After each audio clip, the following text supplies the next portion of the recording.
Eenyutu na harkiseessa? Anatu si harkiseessifu maakii. Lubbu. ለምንድን ነው ስራ ውስጥ akkam jirtan? እንደውም አንተ ነህ እኔ ላይ እንደዛ ለማድረግ የምርመራ ናሙና Maal rakkoo qaba haasa'u maaliif baastanii? 20 ሚሊዮን Boodis maal haasaa jaartii isaan irratti faarsaa bar. Rakkoon qabu miidiyaadhaan kuni abbaa ilmaan keetiiti waan fedhe ta'ullee በነገራችን ላይ ስራ ውስጥ haasa'u yoo barbaade haasa'uti dubbisiin rakkoon jiru bar. ደግሞ እስከኛ በላይ ጭነት እንዴት መፈንዳት እንዳለበት በደንብ አድርገህ ታውቃለህ ያማች Maal rakkoo qaba rakkoon qabu wallahi dubbachuu yoo barbaade haa dubbatu ኦኬ ስለ ጭነቱ አላወራውም ግን አንተ አውቀዋል ብራቮ ቀልቢ ቀቤት ማን አናሳ jaartii isaanitti faarsu jira waan jaartii isaanitti maanatti faarsa mana maal rakkoo qaba rakkoon qabu siti deebisiiti ati yoo akkana wanti taate dasin joosi galee qoftan jechuu qabda malee deebisi haasa'u maal rakkoo qaba ለምሳሌ ያንተ baasiin እርግጠኛ ነኝ ጥሩ ነው ይመስለኝ Maatii si maaluma balleessi beekii akka walitti irra beere akkana birluu waan dhufee akkana godhannee. akkam nagaa Nagaa hafiyaa. fayyaadha Jirtaa. jirra wallahi Baga jiraattan kaayiroo nagaati. nagaa Ilaa jaartii kana maalumaaf gadi hin qabne isin. Jaarsi duroomaa jaartii irratti fuudhamaa rakkoo qaba yoo miti of jajjaan amma waan jaartiitti yoo baaseen dhageetta kun wagamma. Maa maqaan balleessitti maan orginen irraati. yaa jaartiin ta duraa tageessullee hin jirtu sana nama beektaa mire Jaartiin walaa beektiin jirti ishii jaartiin jaartiin duraa maal jaalladha obboleettiidha haadha ardaadha gosa balbala waa hunda sigalee haadha ilmaan xiyyaati waan badaa wayi dubbatamaa kuushee rabbii jedhe. jaartiin duraa obsituudha dhoysituudha sanduuqaa waa meeqa beekte jaartiin duraa ilmoollee abbummaa jaartii durarraa amma abbaa kan jedhamu jaartii durarraa bartee mire kana amma ilmoo lamma kana bira yoo kabrarraa harkatteellee abbaan tanuma duraa miira duraa sanii fi lammaffaan tokko miti beekte ta duraa tageessu hin jirtu ati sammuu kee keessatti mangistiidhaati. Ibunya ati abba fiti caalta. Kana nama hunda beeka. Dhagaye saniif jiraanii bar wallaahi haadha mana xiyyaa hin kabajaan illee hin jaaladha. Biyaas osoo gargar iyyuu baane jechuun aga barbaadde isiin kifaatii kiyyallee haasoftu waanuma barbaadde yoo haasoftu. Ane waan isii hamtuullee namni takkaallee akka dubbatullee hin barbaadu akka namni isitti waa jedhuun illee hin barbaadu. Anaga barbaade namni barbaade waan argatellee dantaan qabu annama miidiyaatillee miti. Garuu isiin haadha dhiiraati haadha ilmaan xiyyaati siigalee yoo ofii kennaallee wal miine nuti mana kenna waan sun siigalee. Yaa. Gaabbee dhufee minaame waan jedhu ammootu sun ofuma qaqqabuu qabdu ammaa waan gaabbullee hin jiru siigalee garuu ammootu haadha ilmaan xiyyaati isiin haadha xiyyalleedha. Jaartii xiyyaati jalqabaati haadha ilmaan xiyyaati waan hin argin isirraa arge. Waan ofii uumachuun hin dandeenye rabbiin sirraa na badhaasee narraa isii badhaasee yoo gargaru iyyuu baane nuti talaataa miti bar waan nuti Israa'eel Filistiimii walitti taane akka isiin misaa'ila deengedda akkasitti uummata qopheessitee akkasitti lafarra na daraguuf ittaa sarigga dalbaan labbatti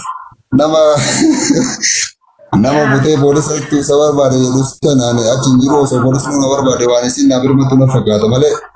Waan isin akkasuma gosoonatti fakkaannee haa ta'u garuu fayyamaa kennuu fi hamtuu isin barbaadu wallaahi rakkina isinillee dhaga'uu hin barbaadu garuu hireen jireenya waa hedduu si gooti bu'aa bahii baay'eellee waliin dabarsinee hin beekta anallee na beektaa isinillee beektaa si galeeme namni garuu waan hamaa jidduu namaa deemee waan wantaani facaasa sanillee itti naaruu ilmaantu isii jeeqaa si galee waa hedduu isii dhiphisaa. Jireenyuma akkana isii godha jedhee itti malee ani hamtuutti akkasiin hin yaadne yookaan ammoo akka rakkina keellee hin barbaanne hin beekaa. Sigalee har'allee ammoo to'allee rakkina isii hin barbaadu. Wanni isiin ammoo to'a asirraa ganna buuftuuf hin jiru sagalee masii kana ima dhaga'amaa yoo asirraallee bu'ee barane yoo masii illee biloo kuna gooti ima hordofaan sigalee kallattii biraatiin illee yoo ta'e akka isiin jettu immoo onlaayina waan mara cufadhee osoo hin ta'in keessaan illee ima waliinaaf erga muudii qabatti itti saamu. Akkanumatti maqaa na balleessiti. Gizee takka mee boqorraa naa fuudhi silaa baajaaji illee taatu dawwalii ijoollee ma baajaaji wayiitiin bakka ofii illee taatu dhaqiiti ofin naa qabsi. Amma na dhagaame akkatti itti kun na salphatte. An garuu isin lameen kun jaalala isin jiran fakkaata gizeen akkatti isin laalu. Wal jaalan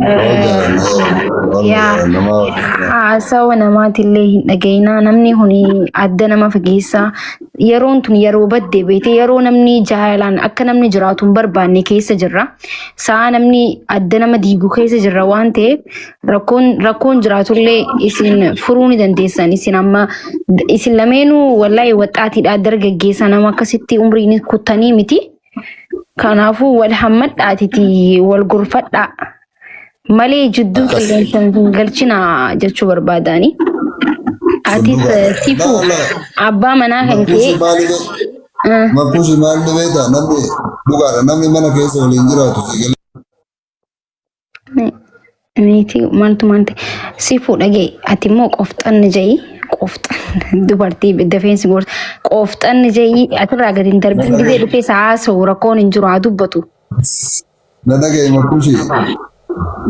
Ishee makuyyee. Ela akkami beektaa? Anammeen isillee barbaadu yaad osoo rakkoon illee jiraatte keessaan illee furachuu dandeenya keessaan illee waa wayii haasa'uu dandeenya. Garuu ammoo yoo namni waliin jiraatu nuti nama waliin jiraatu namni mana takka keessa waliin jiru walitti bu'uun dhiisu sigalee nama dhugaa isillee dho'isuu miti.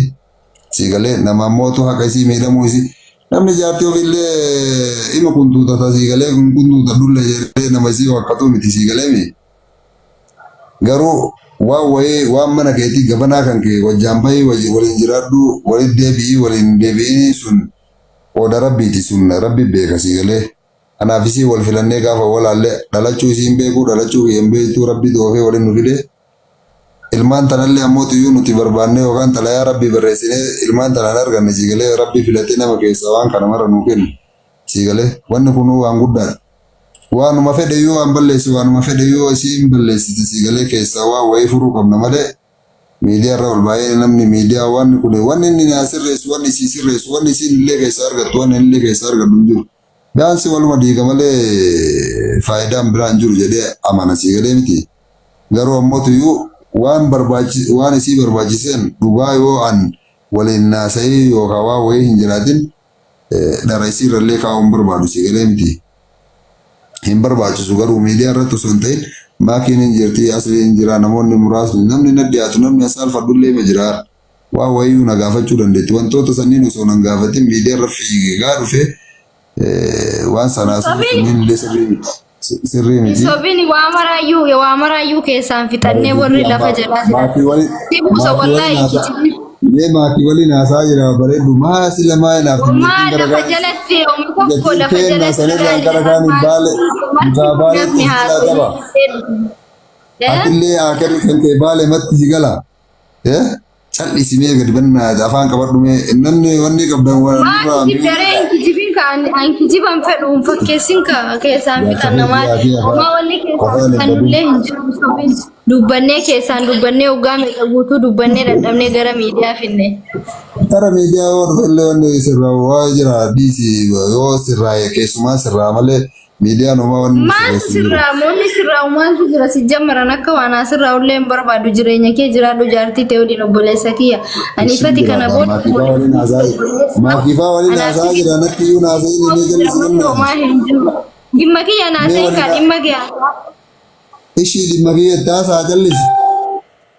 Waan kee haasaa Ara adda dhaabbadhaa malee kana duratti yaaboo ani jiila hin qaba sanuu jiila jaartaaf jaartiin amma dura addan baasa jeetiin nadhaanii jidduutti ni fiigaa yoo namni wallan. Naa wal dhaggeeffadhaa gaayis.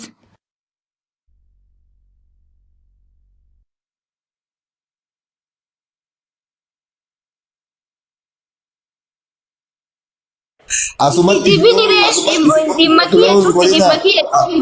jireenya keetii haasa'i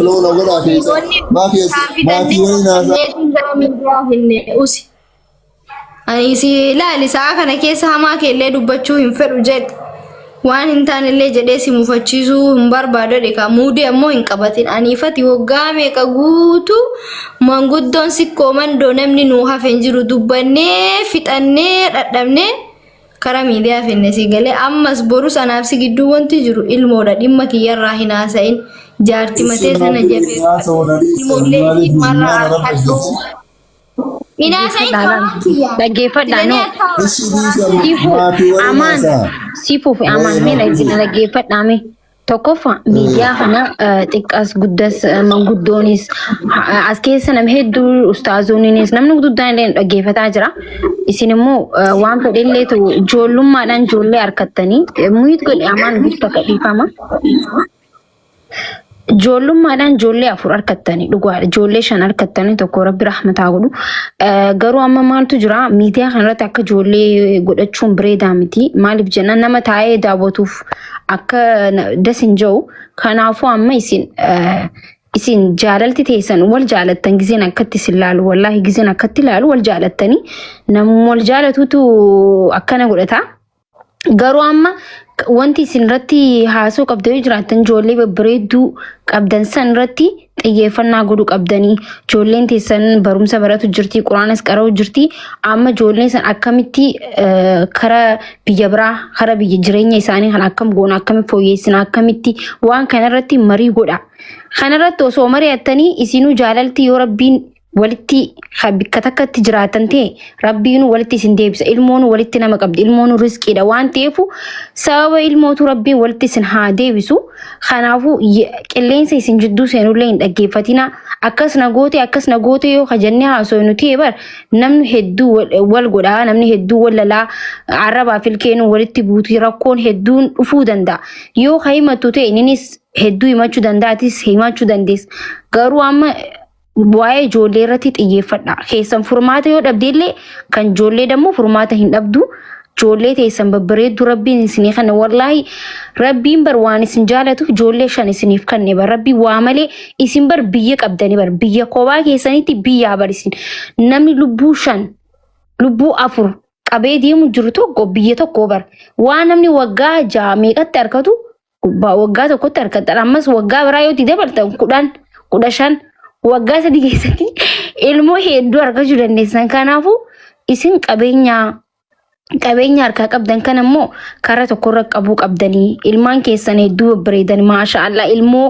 akkam bareed ilmoo namni hundi jaalatu ilmoo naamusa qabduu qabdan illeen arkeetin jira kanaafuu amaan immoo dubartiin akka dubartiin miira keesseenti maybe ati waan fuutee jirtuufis ta'uu danda'a maybe waan isirra geessiste siitu beekaa rakkoo keessan rakkoo jaarsaaf jaartii sii balleessi jechuu hin dandeenye rakkoon jaarsaaf jaartii tarabbii beeku jechuu kanaafuu rakkoo teessan dhiisaati atis akka amaan siiniin jechuu jira isiin dubartiidha siin loluus dandeessi aaruus dandeessi haadha ilmoo teetiti aartus loltus dubbattus ofitti qabii gizee hundaa'u kabajaa kannii fi jaalala kannii fi haadha ilmoo teetiti namni isii caalu inumallee hin jiru amma saa kanatti 3 miti 5 miti 20 fuutu jaartii duraat haadha ilmoo 4 biyya baqaa keessatti rakkoo